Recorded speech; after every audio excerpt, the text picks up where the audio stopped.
The streets of Manhattan were alive with their usual rhythm horns blaring, hurried footsteps echoing against the pavement, and the distant chatter of tourists taking in the city that never slept. Barron Trump had walked these streets countless times before, usually shielded by tinted car windows or surrounded by the quiet hum of security detail. But today, he had decided to walk alone, or at least as alone as a former president's son could ever be. The autumn air was crisp, the cold biting at his fingertips as he adjusted his coat. He had just left a private meeting and was heading toward his family's building when something unusual caught his eye. Near the entrance of a high-end coffee shop, just beneath the glow of its neon sign, a man sat hunched against the wall, wrapped in a tattered blanket. His face was obscured by a tangled mess of overgrown hair, his hands rough and cracked from the unforgiving New York weather. A faded cardboard sign lay beside him, scrawled with desperate handwriting, "Will work for food. Anything helps." It wasn't the first time Barron had seen a homeless person in the city, but this time, something felt different. Something about the way the man's posture slumped, about the way his fingers trembled slightly as he held out his hand for spare change. And then, as the man shifted, lifting his face ever so slightly to glance at the passing pedestrians, Barron's stomach tightened. It couldn't be. The hollow eyes, the sharp jawline, the remnants of a once confident expression now buried beneath exhaustion and regret. It was distant but unmistakable, Mr. Langston, his former high school teacher. Barron froze in place, staring at the man who had once stood at the front of his classroom, a man who had once commanded the attention of students with a booming voice and sharp wit. But now, that voice was gone, that presence was reduced to nothing. Langston didn't seem to notice him at first, his attention darting between the passing legs of pedestrians, hoping anyone would stop. But no one did. Barron's mind raced. He remembered exactly what kind of teacher Langston had been. He wasn't just any instructor, he had been one of Barron's toughest critics. The man had never hidden his disdain for the Trump family, often singling Barron out in class, making sarcastic remarks about his wealth, his last name, and even his father's policies. "Not everyone is born into a penthouse, Barron," Langston had once quipped after Barron questioned an economic policy. "Some of us actually have to work for our money." And now he was on the street, begging for help. Barron's grip on his coat tightened. Was this karma? Was this the universe proving a point? A bitter part of him wanted to walk away, to let Langston feel the same kind of dismissal he had shown Barron all those years ago. But another part, the part of him that had been raised to never ignore a person in need, kept his feet planted firmly in place. For the first time, Langston looked up, and his sunken eyes met Barron's. A flicker of recognition flashed across the older man's face. His breath hitched. His lips parted slightly, as if about to speak, but no words came out. Barron wasn't sure what to feel. Pity? Justice? Indifference? What he did next would change everything. For a moment, neither of them spoke. The city moved around them in a blur, pedestrians brushing past without a second glance, taxis honking in the distance, the rhythmic screech of a subway beneath their feet. But here, in this small pocket of frozen time, it was just the two of them. Langston's breath was uneven, the cold air turning each exhale into a thin cloud of condensation. His eyes flickered with something Barron couldn't quite place: shame, disbelief, maybe even fear. Finally he spoke. "You've got to be kidding me." His voice was weaker than Barron remembered, no longer carrying the authority of a teacher standing before a classroom. It was hoarse, fragile, and laced with something deeper, a kind of exhaustion that settled into a man's bones when life had beaten him down one too many times. Barron studied him, his face unreadable. He could tell Langston hated this moment, hated that he was sitting on the cold pavement while Barron, someone he had once ridiculed, stood above him, dressed in an expensive coat, looking down with eyes that held more questions than judgment. "What happened to you?" Barron asked, his voice even. Langston let out a bitter laugh, but it came out more like a cough. He looked away, staring at the endless stream of legs walking past, as if hoping to find an escape in the crowd. Life. He exhaled sharply. Life happened, Barron. Barron didn't move. He wasn't going to let Langston dodge this. That's not an answer. Langston's jaw clenched, and for the first time, Barron saw a flicker of the old Mr. Langston, the man who had once stood in front of his students, eager to challenge them, eager to prove a point. But now, there was no classroom, no students, no power. What do you want me to say? Langston snapped, his frustration bubbling to the surface. That I was wrong? That I should have been nicer to you because someday you'd run into me begging for scraps outside a damn coffee shop? Barron raised an eyebrow, but said nothing. He could tell Langston wasn't done. Yeah, I lost my job. Langston spat the words out like they burned. You want to know why? Because I spoke my mind. I didn't kiss up to the new administration when they came in and started forcing everyone to teach their version of history. Because I refused to bow to the woke garbage they were shoving down our throats. He scoffed, shaking his head. At first, they just gave me warnings. Then they started cutting my hours, and before I knew it, I was gone, just like that. 30 years of teaching, and they threw me out like I was nothing. His fingers curled into fists, his nails pressing into his palm. I fought it. I went to court. I drained my savings. I thought, he swallowed, his voice cracking, I thought I'd win. Barron felt something shift in his chest.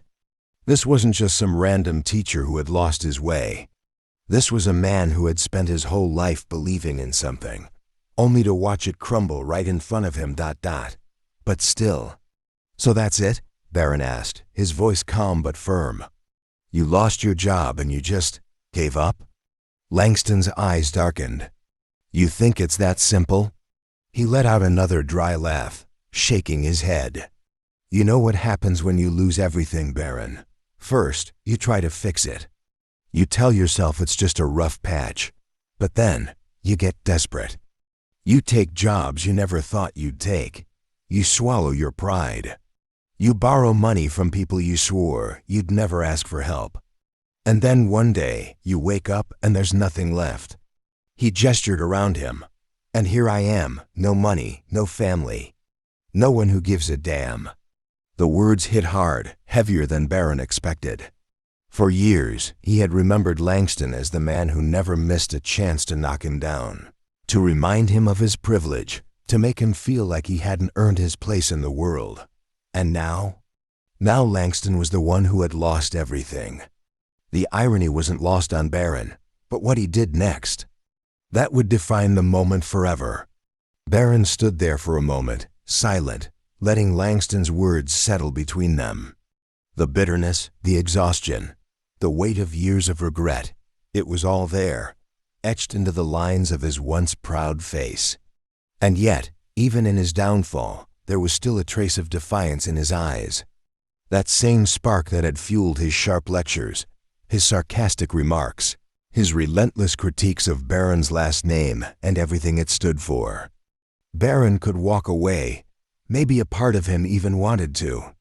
Langston had never been kind to him, had in fact gone out of his way to humiliate him in front of his peers. He had made it clear that he despised the Trump name, that he saw Barron as just another spoiled kid who had never struggled for anything. And yet, despite everything, here Barron was, because no matter what Langston had done, no one deserved to be left in the gutter. Come with me. Langston blinked, as if he hadn't heard correctly. He let out a short, breathless laugh. What? I said, come with me, Barron repeated, his voice steady. I'll get you something to eat. Langston's face hardened, his pride flaring up even in his lowest moment. I don't need your charity. Barron's lips pressed into a thin line. It's not charity, it's a meal. You can refuse the help if you want, but that doesn't change the fact that you need it. Langston stared at him for a long time, as if searching for a catch, a reason to turn down the offer. But the hunger gnawing at his stomach was stronger than his pride. With a slow, reluctant exhale, he nodded once. Fine. They walked in silence. Barron led them to a quiet, upscale restaurant a few blocks away. Nothing extravagant, but certainly not a place where someone in Langston's condition would have expected to dine. The hostess gave Langston a wary glance, but at the sight of Barron, her skepticism quickly faded, and she led them to a booth in the back. Langston shifted uncomfortably in his seat, aware of the eyes on him. His tattered coat, his unshaven face, the contrast between him and the polished clientele, it was painfully obvious. Barron picked up the menu. Order whatever you want. Langston hesitated, then grabbed the menu with slightly shaking hands. His eyes darted across the options before settling on something simple. Burger, fries, and a coffee.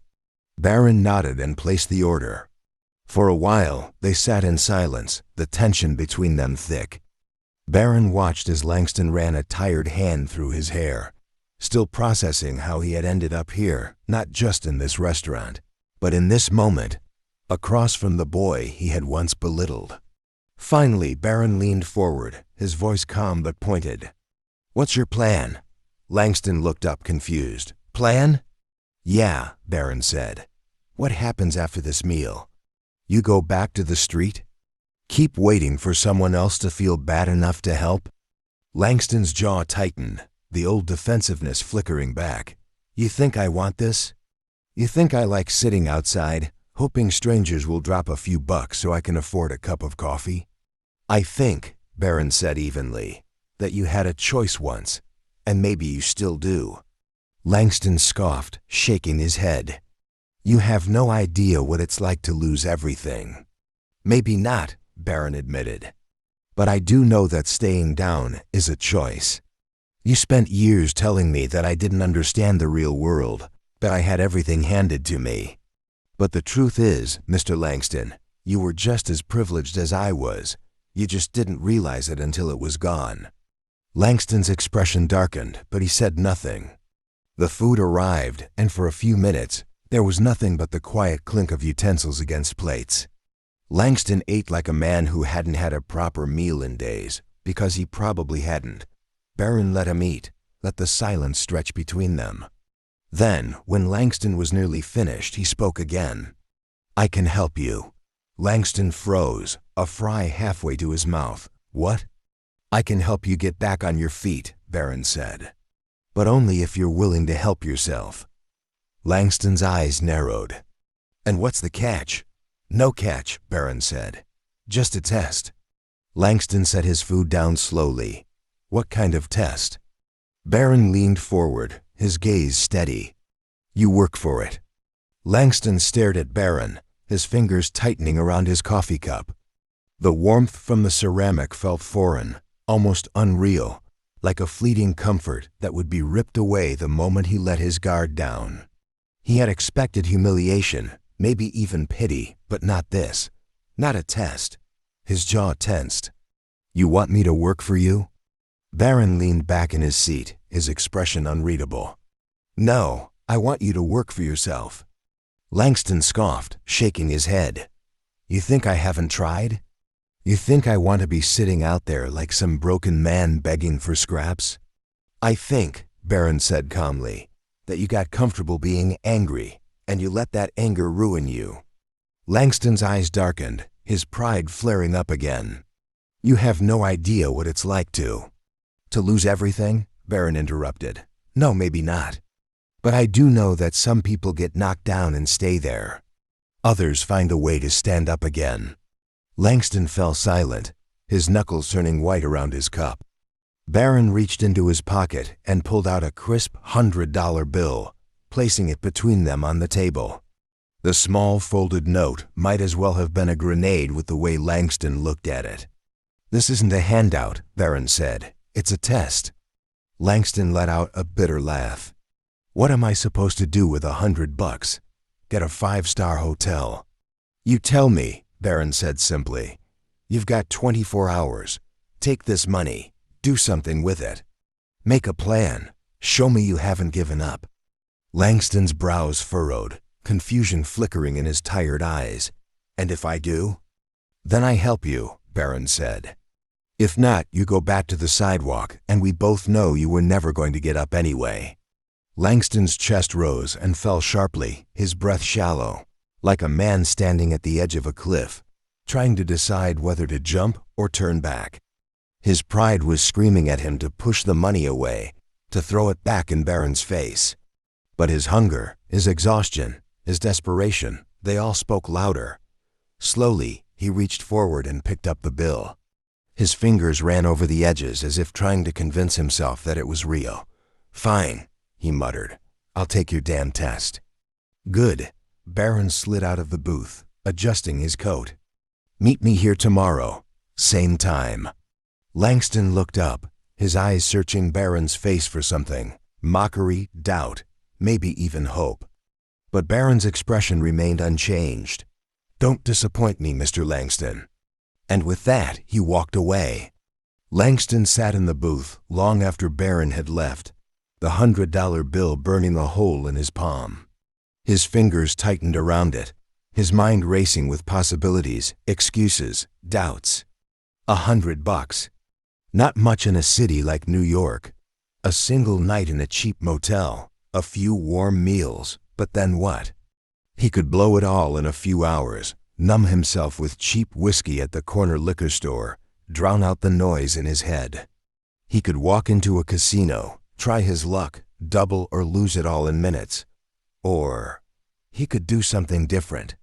For the first time in years, Langston felt like he had a choice. He gritted his teeth, shoving the bill deep into his coat pocket, and stepped out into the cold air.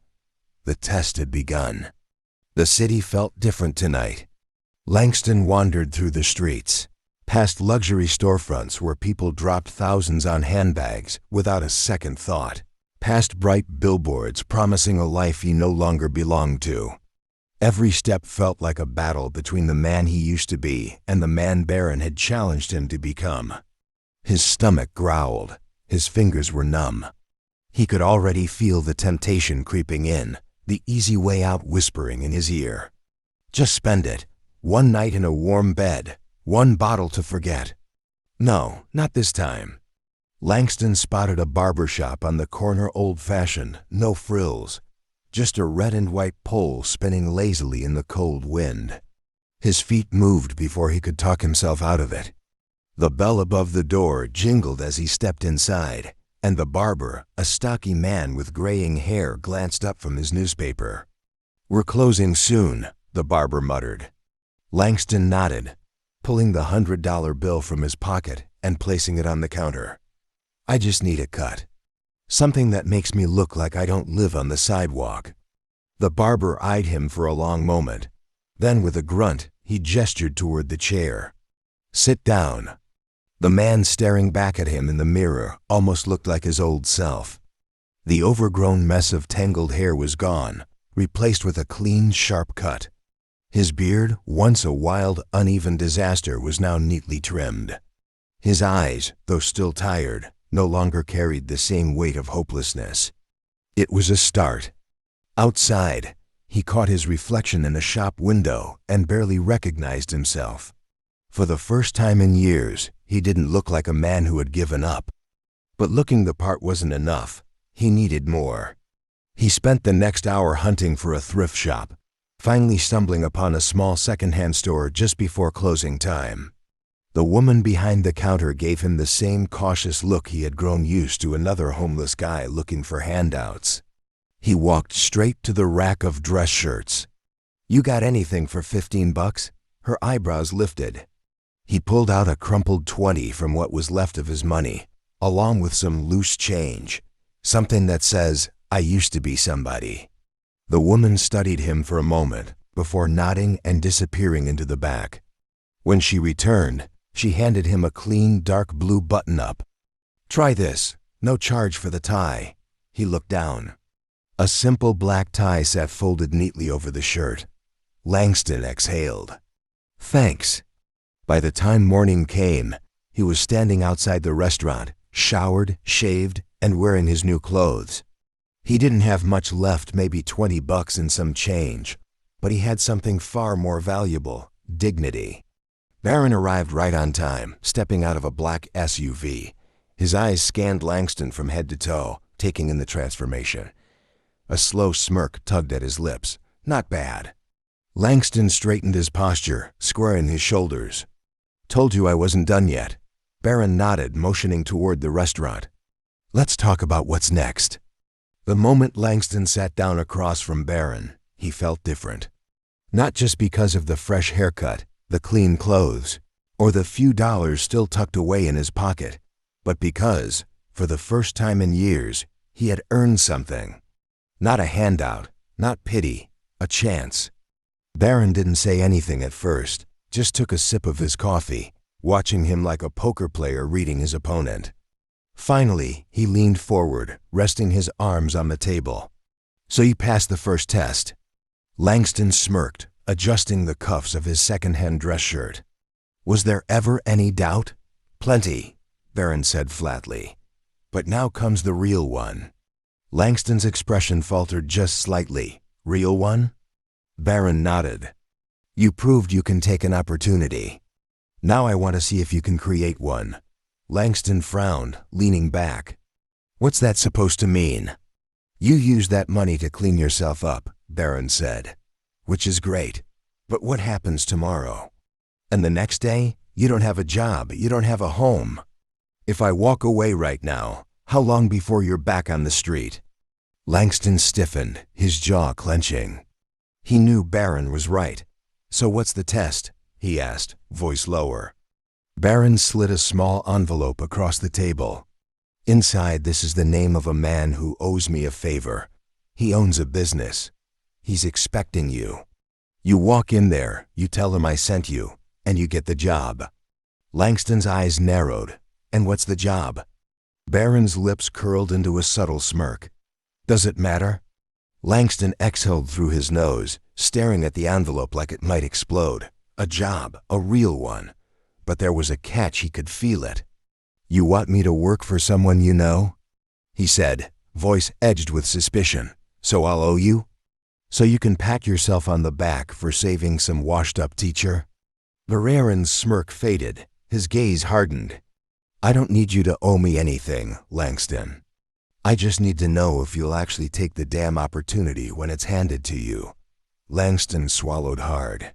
The old him would have thrown the envelope back in Barron's face. The proud, stubborn man who once stood in front of a classroom, tearing into kids like Barron, would have rather suffered than accepted help from a Trump. But that man was dead, and the man sitting here now, he had a choice. Slowly, carefully, he reached for the envelope. When do I start? Barron smiled slightly. You start now. Langston stepped out of the restaurant, the crisp envelope gripped tightly in his hands. His mind raced. What had he just agreed to? He had no idea what kind of job was waiting for him. For all he knew, Barron had set him up to mop floors in some luxury hotel. A cruel joke to watch a once proud teacher scrub toilets for minimum wage. But he had taken the envelope. And now, there was no turning back. The address led him to an old building in the financial district. It wasn't a skyscraper or a corporate office. It was smaller, more discreet. A news agency.